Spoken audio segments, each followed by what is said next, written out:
સારી ટેવો કેવી રીતે પાડવી? આપણી ટેવો આપણા જીવન ઉપર ખૂબ જ આધારિત છે. આપણે આપણા લક્ષ્ય પહોંચવા કાં તો મદદ કરે છે અથવા તો અવરોધરૂપી બને છે. આપણી જીવનશૈલી આપણી ટેવોનો પાયો છે. આપણને જેની ટેવ હોય તે કામ કરવું સહજ લાગે છે. જ્યારે ટેવ વિપરીત કામ મુશ્કેલીઓ લાગે છે, તેવી ટેવો આપણા મનમાં ઉપર ખૂબ ઊંડી અસર થાય છે. તેમને સહેલાઈથી દૂર કરી શકાતી નથી. કુટેવો દૂર કરીને સુટેવો એટલે કે સારી ટેવો પાડવામાં ઘણો સમય લાગે છે અને શ્રમ પણ લાગે છે. જો આપણા જીવનમાં સારી ટેવ હોય તો આપણને નિરંતર ઉન્નતિનો માર્ગ આગળ વધતા કોઈ રોકી શકતું નથી. અને ખરાબ ટેવો આપણને પતનના માર્ગે લઈ જાય છે. કુટેવો આપણા જીવનમાં બે રીતે આવે છે.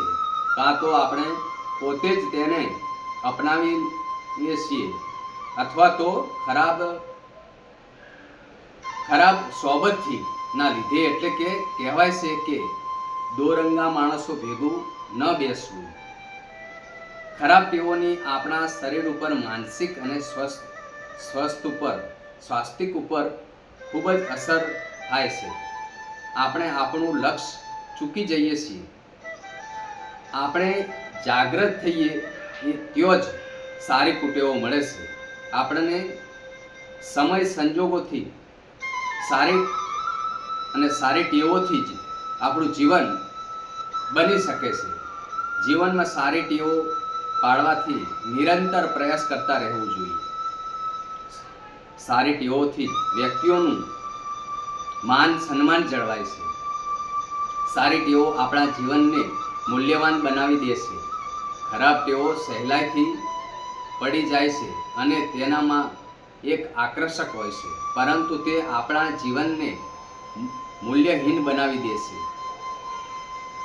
લોકો હીરાની કદર કરે છે અને બહુ મોટી જ મૂલ્ય ચૂકવવું પણ પડે છે.